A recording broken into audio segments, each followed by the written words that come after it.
ಗೆಳತಿಯರಿ, ರತ್ನಪ್ರಭಾ ಮಧ್ಯಮ ಕುಟುಂಬ ಚಾನಲ್ಗೆ ನಿಮಗೆಲ್ಲರಿಗೂ ಸ್ವಾಗತ. ಇವತ್ತು ನಮ್ಮ ಮನೆಯ ಹಬ್ಬ ಅದರಿ, ಅಂದರೆ ಬಲಿಪಾಡಮೆ ದಿನ ಅದಲ್ಲ, ಅದಕ್ಕೋಸ್ಕರ ನಾನು ಹೋಳಿಗೆಯನ್ನು ಮಾಡ್ತಾಯಿದ್ದೀನಿ. ಅಂದರೆ ನಮ್ಮ ಉತ್ತರ ಕರ್ನಾಟಕದ ಸ್ಪೆಷಲ್ ಆಗಿರುವಂಥ ಹೋಳಿಗೆ ಊಟ ಇವತ್ತು. ನಾನು ಯಾವ ಥರ ಮಾಡ್ತೀನಿ ಅನ್ನೋದು ಈ ವಿಡಿಯೋದಾಗ ನೀವು ನೋಡ್ಬೋದು. ಹಾಗೆ ಈ ವಿಡಿಯೋವನ್ನು ಸ್ಕಿಪ್ ಮಾಡದೆ ಪೂರ್ತಿಯಾಗಿ ನೋಡಿ ಅಂತ ಕೇಳ್ಕೊತಾ ಇದ್ದೀನಿ. ಈಗ ಒಂದು ಕಡೆಗೆ ನಾನು ಬ್ಯಾಳೆಯನ್ನು ಕುದಿಸಿ ಮೇಲಿರುವಂಥ ಕಟ್ಟನ್ನು ತೆಗೆದಿಟ್ಟೀನಿ ರೀ. ಹಾಗೆ ಅದಕ್ಕೆ ನಾನು ಒಂದು ಬಟ್ಲಷ್ಟು ಬೇಳೆ ತೊಗೊಂಡ್ರೆ ಒಂದು ಬಟ್ಲಷ್ಟು ಬೆಲ್ಲವನ್ನು ಹಾಕ್ತೀನಿ. ಹಾಗಾಗಿ ಈಗ ನಾನು ಕಟ್ಟೆಲ್ಲ ತೆಗೆದು ಇಟ್ಟೀನಿ ರೀ, ಒಗ್ಗರಣೆ ಕೊಡೋ ಸಲುವಾಗಿ, ಸಾರಿಗೆ ಒಗ್ಗರಣೆ ಕೊಡೋ ಸಲುವಾಗಿ. ನಾನು ಸಾರು ಮಾಡೋ ಸಲುವಾಗಿ ಕೊಬ್ಬರಿಯನ್ನು ಚೆನ್ನಾಗಿ ಹುರಿದು ಇಟ್ಕೊಂಡೀನಿ. ಇದನ್ನು ಮಿಕ್ಸಿದಾಗ ಹಾಕ್ತೀನಿ ರೀ. ಹಾಗೆ ಈರುಳ್ಳಿ ಕೂಡ ಒಂದು 2 ಈರುಳ್ಳಿಗಳು ತೊಗೊಂಡಿನಿ, ಅದನ್ನು ಕೂಡ ಚೆನ್ನಾಗಿ ಹುರಿದೀನಿ ರೀ. ಒಂದು ಟೊಮೆಟೊ, ಸ್ವಲ್ಪ ಕೊತ್ತಂಬರಿ, ಒಂದು 4 ಬೆಳ್ಳುಳ್ಳಿಯನ್ನು ಇದ್ರದಾಗೆ ಹಾಕಿ ಇದನ್ನೆಲ್ಲ ನಾನು ಮಿಕ್ಸಿ ಜಾರಿನಾಗ ರುಬ್ಕೋತೀನಿ ರೀ. ಅಂದರೆ ಸಣ್ಣದಾಗಿ ರುಬ್ಕೋಬೇಕು. ಎಣ್ಣೆ ಹಾಕ್ತೀನಿ ರೀ. ಈಗ ಇದಕ್ಕೆ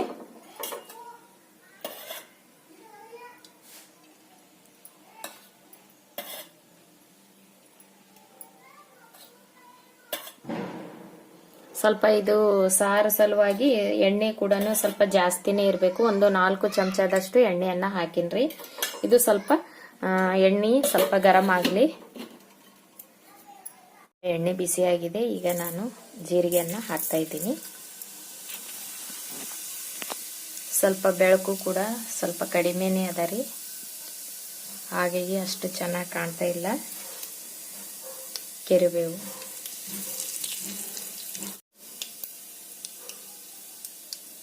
ಈಗ ನಾನು ಒಂದು 10 ಬೆಳ್ಳುಳ್ಳಿಯನ್ನು ಕುಟ್ಟಿ ಇಟ್ಕೊಂಡಿದ್ದು ಹಾಕ್ತಾ ಇದ್ದೀನಿ.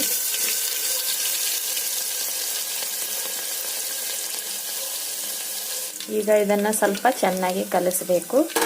ಇದಕ್ಕೆ ಸ್ವಲ್ಪ ಕಲರ್ ಸ್ವಲ್ಪ ಚೇಂಜ್ ಆಗಿದ ನಂತರ ಸ್ವಲ್ಪ ಖಾರ ಮತ್ತು ಅರಿಶಿಣವನ್ನ ಹಾಕಬೇಕು. ಇದು ಒಂದು 4 ಚಮಚದಷ್ಟು ಖಾರ ಮತ್ತು ಅರ್ಧ ಚಮಚದಷ್ಟು ಅರಿಶಿಣವನ್ನ ತೊಗೊಂಡಿನ್ರಿ. ಈಗ ಒಗ್ಗರಣೆಯನ್ನ ಇದ್ರದಾಗ ಹಾಕ್ತಾ ಇದ್ದೀನಿ. ಸ್ವಲ್ಪ ಕಲರ್ ಚೇಂಜ್ ಆದರೆ ಸಾಕು. ಈಗ ಎಣ್ಣೆದಾಗ ಸ್ವಲ್ಪನೇ ಕಲಿಸ್ತಾ ಇದ್ದೀನಿ.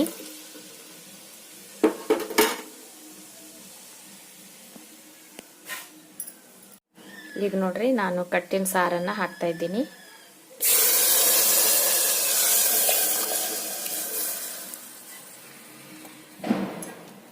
ಹುಣಸಿನಕಾಯಿ ನೆನಕ್ಕಿಟ್ಟೇನ್ರಿ. ಇದು ಹುಣಸಿನಕಾಯಿ ಜಾಸ್ತಿನೇ ಬೇಕಾಗ್ತದ ಕಟ್ಟಿನ ಸಾರು ಮಾಡೋ ಸಲುವಾಗಿ. ಹುಣಸಿನಕಾಯಿ ಜಾಸ್ತಿ ಇದ್ರೆ ಸ್ವಲ್ಪ ಹುಳಿ ಹುಳಿಯಾಗಿ ಟೇಸ್ಟ್ ಆಗಿ ಬರ್ತದ ಕಟ್ಟಿನ ಆಂಬೂರು. ಹಾಗಾಗಿ ಈಗ ನಾನು ಹುಣಸಿನಕಾಯಿ ಕೂಡ ಈಗ ನಾನು ಕಟ್ಟನ್ನು ಹಾಕಿನಲ್ರಿ, ಈಗ ಇದಕ್ಕೆ ನಾನು ಹುಣಸಿನಕಾಯಿ ಕೂಡ ರಸ ಕೂಡ ಹಾಕ್ತಾ ಇದ್ದೀನಿ. ಇದು ಸ್ವಲ್ಪ ಚೆನ್ನಾಗಿ ಕಲಸಿ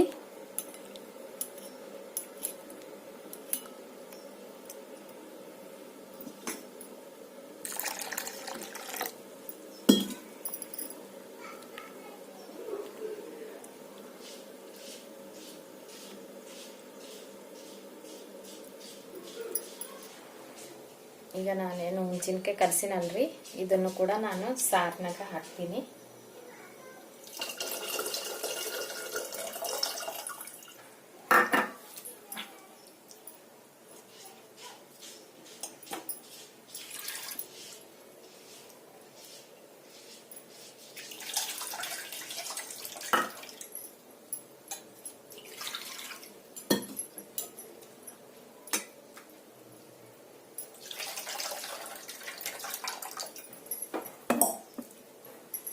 ಈಗ ನೋಡ್ಬೋದು, ಇದ್ರದಾಗ ನಾನು ಹುಳಿ ಅನ್ನ ತಗೊಂಡು ಇದ್ರದಾಗ ಕಲಸಿನ್ರಿ. ಈಗ ನಮ್ಗೆ ಎಷ್ಟು ಬೇಕೋ ಅಷ್ಟು ಸಾರನ್ನ ಮಾಡಬೇಕು.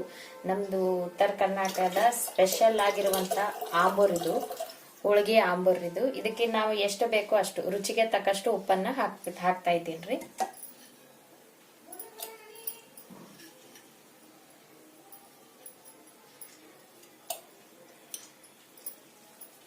ಈಗ ನಾನು ಈ ಸಾರಿಗೆ ಸ್ವಲ್ಪ ಮಸಾಲನ್ನ ಹಾಕ್ತೀನಿ. ಇದು ಹೋಮ್ ಮೇಡ್ ಮಸಾಲ ರೀ. ನಾನು ಮನೆಯಲ್ಲಿ ತಂದು ಮಾಡಿರುವಂಥ ಮಸಾಲ, ಅಂದರೆ ಮಿಕ್ಸ್ ಮಸಾಲ ಸಿಗ್ತದಲ್ಲ ಬಾಜಾರದಾಗ, ಅದನ್ನು ತಂದು ಸ್ವಲ್ಪ ಚೆನ್ನಾಗಿ ಹುರಿದು ಹಾಗೆ ಮಿಕ್ಸಿದಾಗ ಹಾಕಿ ರುಬ್ಕೊಂಡು ಇಟ್ಕೊಂಡೀನಿ. ಅಂದರೆ ಯಾವಾಗೂ ನಾವು ಈ ಥರ ಸಾರು ಮಾಡಿದಾಗ ಹಾಕೋ ಸಲುವಾಗಿ. ಈಗ ನಾನು ಮಿಕ್ಸಿದಲ್ಲಿ ರುಬ್ಕೊಂಡಿರುವಂಥ ಕೊಬ್ಬರಿ ಕೂಡ ಹಾಕ್ತಾ ಇದ್ದೀನಿ. ಹಾಗೆ ಟೊಮೆಟೊ ಉಳ್ಳಾಗಡ್ಡಿ ಎಲ್ಲ ಹುರಿದಿವಿದ್ದೀವಲ್ರಿ ಅವನು ಕೂಡ ಮಿಕ್ಸಿ ಜಾರ್ನಾಗ ಹಾಕೀನಿ. ಅದನ್ನು ಕೂಡ ಚೆನ್ನಾಗಿ ಪೇಸ್ಟ್ ಆಗಿತ್ತು. ಅದನ್ನು ಕೂಡ ಹಾಕಿ ಈಗ ಚೆನ್ನಾಗಿ ನಮಗೆ ಎಷ್ಟು ಬೇಕೋ ಅಷ್ಟು ನೀರನ್ನು ಹಾಕ್ತೀನಿ ರೀ. ಹಾಕಿ ಇದು ಒಂದು 10 ನಿಮಿಷ ಬೇಕಾಗ್ತದ ಚೆನ್ನಾಗಿ ಕುದಿಯೋ ಸಲುವಾಗಿ.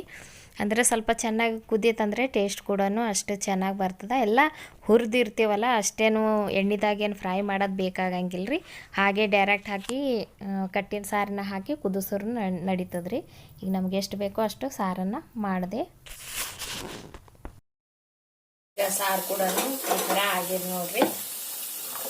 ಇದು ಕುದಿಯೋ ತನಕ ನಾನು ಈಗ ಹೋಳಿಗೆ ಹೂರಣನ ರುಬ್ಕೋತೀನಿ. ಈ ಥರ ಬೆಲ್ಲ ಎಲ್ಲ ಹಾಕಿ ಈಗ ನಾನು ಮಿಕ್ಸಿ ಜಾರ್ನಾಗ ಇದನ್ನು ರುಬ್ಕೋತೀನಿ ರೀ.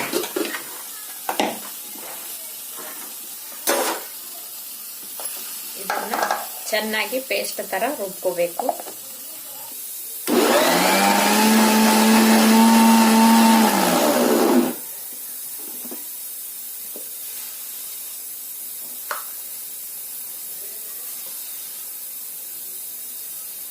ಈ ಥರ ನುಣ್ಣಗೆ ರುಬ್ಕೋಬೇಕ್ರಿ. ಹೋಳಿಗೆ ತುಂಬ ಚೆನ್ನಾಗಿ ಬರ್ತದೆ. ಸ್ವಲ್ಪ ತುಂಬ ಚೆನ್ನಾಗಿ ರುಬ್ಕೋಬೇಕು.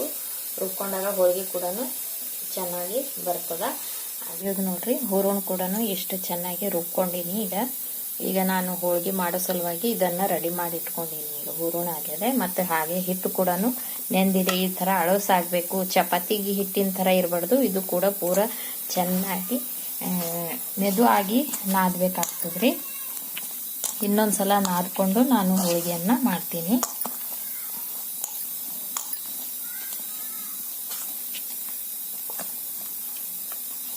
ಇದು ಸ್ವಲ್ಪ ತೆಳ್ಳಗೆ ಇರಬೇಕ್ರಿ ಹಿಟ್ಟು.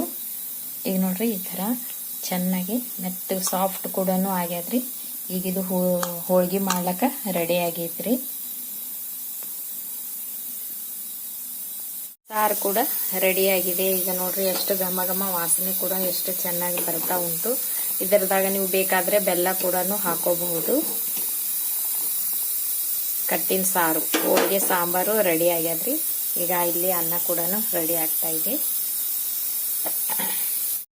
ಈಗ ನಾನು ಬಜೆಯನ್ನು ಹಾಕ್ತಾ ಇದ್ದೀನಿ. ಅಂದರೆ ಹೋಳಿಗೆ ಜೊತೆಗೆ ಬಜೆ ಇದ್ರೆ ಟೇಸ್ಟ್ ಇರ್ತದಲ್ಲ, ಅದಕ್ಕೋಸ್ಕರ ಬಜೆ ಮಾಡೋ ಸಲುವಾಗಿ ಈಗ ನಾನು ಈರುಳ್ಳಿ ಒಂದು 5 ಈರುಳ್ಳಿಗಳು ತೊಗೊಂಡೇನ್ರಿ. ಒಂದು 8 ಮೆಣಸಿನ್ಕಾಯಿ ತೊಗೊಂಡಿನಿ. ಸ್ವಲ್ಪ ಶುಂಠಿ ಬೆಳ್ಳುಳ್ಳಿ ಪೇಸ್ಟ್ ಕೂಡ ತೊಗೋತೀನಿ.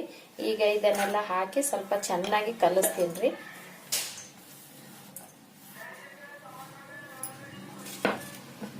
ಈಗ ನಾ ಇದೇ ಹಿಟ್ಟಿನಾಗ ಅಜವೇನು,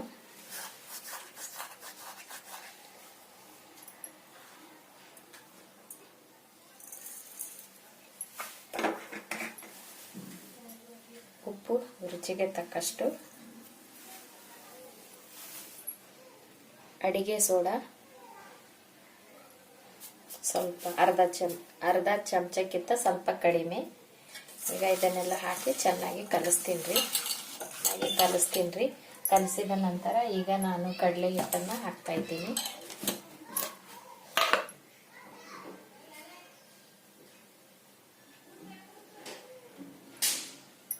ಒಂದು 4 ಚಮಚದಷ್ಟು ಹಾಕ್ತೀನಿ.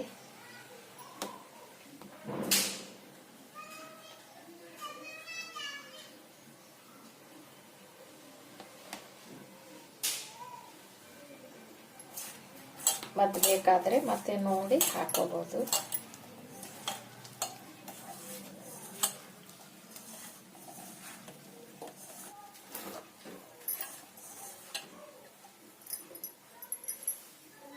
ಸ್ವಲ್ಪ ನೀರನ್ನು ಹಾಕಿ ಕಲಿಸ್ತಾ ಇದ್ದೀನಿ.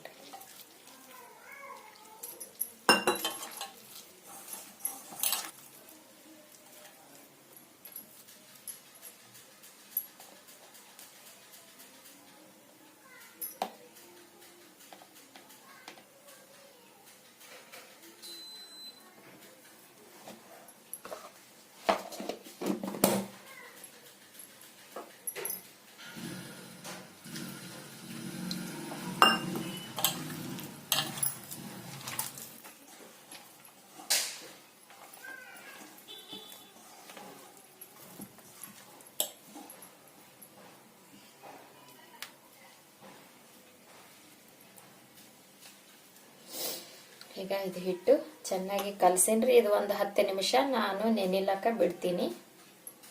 ಆಮ್ಯಾಗ ಈಗ ನಾನು ಹೋಳಿಗೆ ಮಾಡ್ತಾ ಇದ್ದೀನಿ ರೀ. ಈಗ ಹೂರಣ ಕೂಡ ಇಟ್ಕೊಂಡೀನಿ. ಹಾಗೆ ಹಿಟ್ಟು ಕೂಡ ನಾನು ಕಲಸಿಟ್ಟಿರುವಂಥ ಹಿಟ್ಟು ಇದು ಸ್ವಲ್ಪ ಚೆನ್ನಾಗಿ ಜಿಗಿ ಇರಬೇಕು ರೀ. ಹಾಗೆ ಅಳಸು ಮಾಡ್ಕೋಬೇಕಾಗ್ತದೆ. ಹೋಳಿಗೆ ಸಲುವಾಗಿ ಸ್ವಲ್ಪ ಹಿಟ್ಟು ಕೂಡ ಅಳಸಾಗಿರಬೇಕು. ಚಪಾತಿಗಂದರೆ ಗಟ್ಟಿದ್ರೆ ನಡೀತದೆ. ಈಗ ಹೋಳಿಗೆಗೆ ಸ್ವಲ್ಪ ಅಳಸಿದ್ರೇ ಹೋಳಿಗೆ ಬರ್ತಾವ್ರಿ. ಅಂದರೆ ಎಲ್ಲರೂ ಮಾಡುವಂಥ ಮೆಥಡ್ ಕೂಡ ಬೇರೆ ಬೇರೆ ಆಗಿರ್ತದೆ. ನಾನು ಕೂಡ ಈ ಥರ ಮಾಡ್ತೀನಿ. ಈಗ ನೋಡ್ಬೋದು ನಾನು ಎಣ್ಣೆ ತೊಗೊಂಡೀನಿ ರೀ. ಹಾಗೆ ಹಂಚು ಕೂಡ ಗರಂ ಹಾಲಕ್ಕಿಟ್ಟೀನಿ. ಹಾಗೆ ನಾವು ತಗಡದ ಮ್ಯಾಗೆ ಹೋಳಿಗೆಯನ್ನು ಮಾಡ್ತೀನಿ ರೀ. ಸ್ವಲ್ಪ ಹಿಟ್ಟು ತೊಗೊಂಡೀನಿ. ಅದಕ್ಕೆ ನಾನು ಈಗ ಹೂರಣನ ತುಂಬ್ತಾ ಇದ್ದೀನಿ.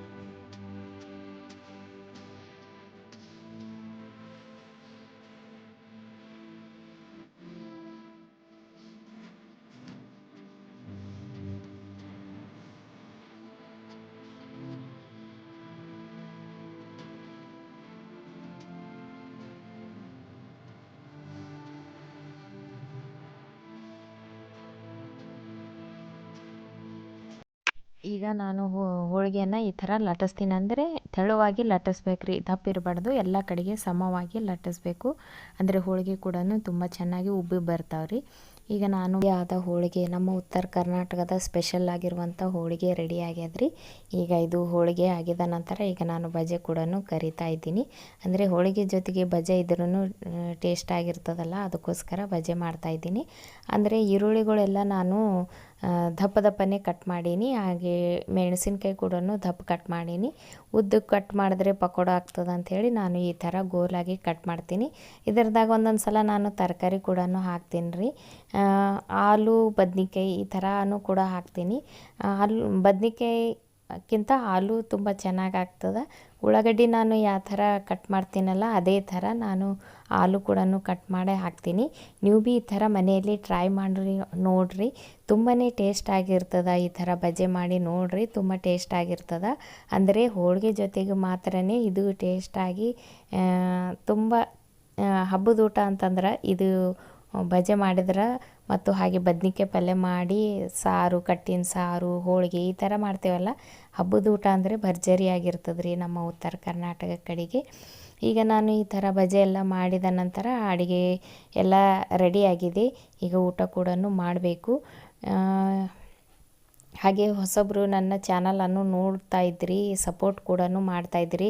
ಅದಕ್ಕೆ ನನಗೆ ಎಲ್ಲರೂ ಸಬ್ಸ್ಕ್ರೈಬ್ ಮಾಡಿದ ಎಲ್ಲರಿಗೂ ನಾನು ಧನ್ಯವಾದ ಕೂಡ ಹೇಳ್ತಾ ಇದ್ದೀನಿ. ಹಾಗೆ ನಿಮಗೆಲ್ಲರಿಗೂ ದೀಪಾವಳಿ ಹಬ್ಬದ ಹಾರ್ದಿಕ ಶುಭಾಶಯಗಳು.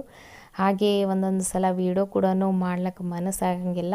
ಯಾವುದೇ ಒಂದೊಂದು ಸಲ 4 ದಿನಕ್ಕೆ 8 ದಿನಕ್ಕೆ ವೀಡಿಯೋಗಳು ಅಪ್ಲೋಡ್ ಮಾಡ್ತಾಯಿದ್ದೀನಿ. ಅಂದರೆ ನನಗೆ ಇಷ್ಟ ಇತ್ತು, ಅದಕ್ಕೋಸ್ಕರ ವೀಡಿಯೋನ ಹಾಕ್ತಾಯಿದ್ದೀನಿ. ಆದರೆ ವ್ಯೂಸ್ ಬರುತ್ತಾ ಇಲ್ಲ, ಅದು ತುಂಬಾ ಮನಸ್ಸಿಗೆ ಬೇಜಾರು ಕೂಡ ಆಗ್ತದೆ. ಒಂದೊಂದು ಸಲ ನಾನು ಚಾನಲ್ ಮಾಡೋದು ಬಿಡಬೇಕು ಕೂಡ ಅಂತೀನಿ ರೀ. ಆದ್ರೆ ಇಷ್ಟು ಕಷ್ಟಪಟ್ಟು ನಾನು ಚಾನಲನ್ನು ಮಾಡೀನಿ. ಹಾಗೆ ನನ್ನ ಸಬ್ಸ್ಕ್ರೈಬರ್ ಕೂಡ ಜಾಸ್ತಿನೇ ಆಗ್ತಾಯಿದ್ರು. ನನಗೆ ವಾಚಿಂಗ್ ಟೈಮ್ ಆಗ್ತಾಯಿಲ್ಲ. ಯಾವುದೇ ನನ್ನ ವೀಡಿಯೋವನ್ನು ಸ್ಕಿಪ್ ಮಾಡದೆ ಪೂರ್ತಿಯಾಗಿ ನೋಡಿದ್ರೆ ನನ್ನ ವಾಚಿಂಗ್ ಟೈಮ್ ಕೂಡ ಚೆನ್ನಾಗಿ ಆಗ್ತದೆ, ವ್ಯೂಸ್ ಕೂಡ ಆಗ್ತಾಯಿಲ್ಲ. ಅದೇ ತುಂಬಾ ಬೇಜಾರು ಅಂತ ಅನ್ಬೋದು. ಈಗ ನಮ್ಮ ಉತ್ತರ ಕರ್ನಾಟಕ ಅಡುಗೆ ಕೂಡ ರೆಡಿ ಆಯಿತು. ಈಗ ಹೋಳಿಗೆ ಎಲ್ಲ ರೆಡಿಯಾಗಿದೆ. ಈಗ ಊಟ ಕೂಡ ಮಾಡ್ತಾ ಇದ್ದೀನಿ. ಇಲ್ಲಿಗೆ ನನ್ನ ವಿಡಿಯೋನ ಮುಗಿಸ್ತಾ ಇದ್ದೀನಿ. ನಿಮಗೆಲ್ಲರಿಗೂ ದೀಪಾವಳಿ ಹಬ್ಬದ ಹಾರ್ದಿಕ ಶುಭಾಶಯಗಳು. ಇಲ್ಲಿಗೆ ನನ್ನ ವಿಡಿಯೋನ ಮುಗಿಸ್ತಾ ಇದ್ದೀನಿ. ಮತ್ತು ನೆಕ್ಸ್ಟ್ ವಿಡಿಯೋದಾಗ ಮತ್ತೆ ನಿಮಗೆ ಭೇಟಿ ಆಗ್ತೀನಿ. ಅಲ್ಲಿವರೆಗೂ ನಮಸ್ಕಾರ.